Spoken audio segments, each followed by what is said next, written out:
এটাকে বলে coincident. Coincident হুট করে অনেক সময় মিলে যায়, যায় কি যায় না? আপনি একজনের কথা ভাবতেছেন ভাবতেছেন, বাজারে গেলেন, বাজারে যেই দেখেন ওই লোকটা দাঁড়ায় আছে, এরকম হয় কি হয় না? কোইন্সিডেন্ট। ওমরে ফারুক মনে মনে যেটা ভাবতেছে ওই কথা দিয়ে বিশ্বনবী তেলাওয়াত করতেছে, আল্লাহু আকবার। বিশ্বনবী যে আয়াত তেলাওয়াত করছিলেন, আয়াতের অর্থ হলো এটা কোনো কবির বানানো কবিতা না, খুব অল্প সংখ্যক লোকই তোমরা ঈমান আনো। ওমরে ফারুক আটকে উঠলেন, থমকে দাঁড়ালেন। ঘটনা কি? আমি মনে মনে ভাবলাম, কি রে, এত সুন্দর কথা, এটা তো মানুষের কথা হতে পারে না, এটা নিশ্চয়ই কবিতা, কবির কথা। কিন্তু মুহাম্মদ এখন আবার পড়তেছে ওমা হুয়া বিকাউলি শায়ের, এটা কোনো শায়েরের কবির কথা নয়। কলিলাম মা তুমিনুন, অল্পই তোমরা ঈমান আনো। তার মানে আমার মনে যা চলে মুহাম্মদ এটা টের পায়। মুহাম্মদ গণক, নাউজুবিল্লাহ পড়বেন না? মুহাম্মদ অনেক বড় মাপের একজন গণক।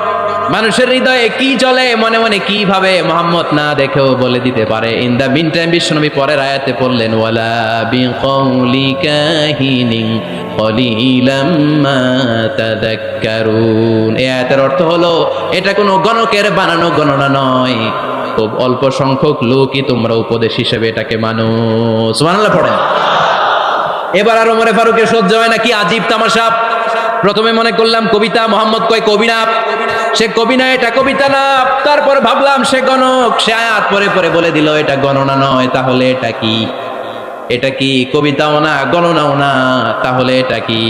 বিশ্বনবী তখন বললেন তানজিলুম মির রাব্বিল আলামিন। সুবহানাল্লাহ পড়েন। পরের আয়াত ছিল তানজিলুম মির রাব্বিল আলামিন। এটা দুনিয়ার কোনো কবির বানানো কবিতা না, এটা কোনো গণকের গণনা না, এটা কোনো সাহিত্যিকের বানানো সাহিত্য নয়, এটা মহাবিশ্বের পরিচালক রব্বুল আলামিনের কাছ থেকে পাঠানো কিতাব কোরআন। সূরা হাক্কার ধাক্কায় ওমরে ফারুক কাইত। প্রথমে ধাক্কাটা লাগলো যে দোয়া।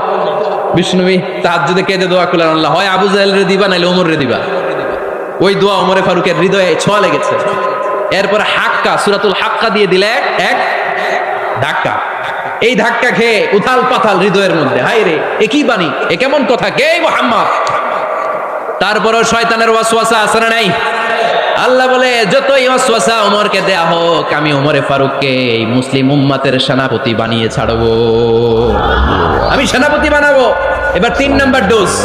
ডাক্তারের কাছে গেলে প্রথমে দেখবেন সিম্পল ডোজ দেয়, নরমাল ওষুধ, এটাতে কাজ না হলে ডোজ বাড়ায়, একেবারে কাজ না হলে অ্যান্টিবায়োটিক মারে, আছে না নাই? আল্লাহ প্রথমে দোয়ার ছোঁয়া লাগে।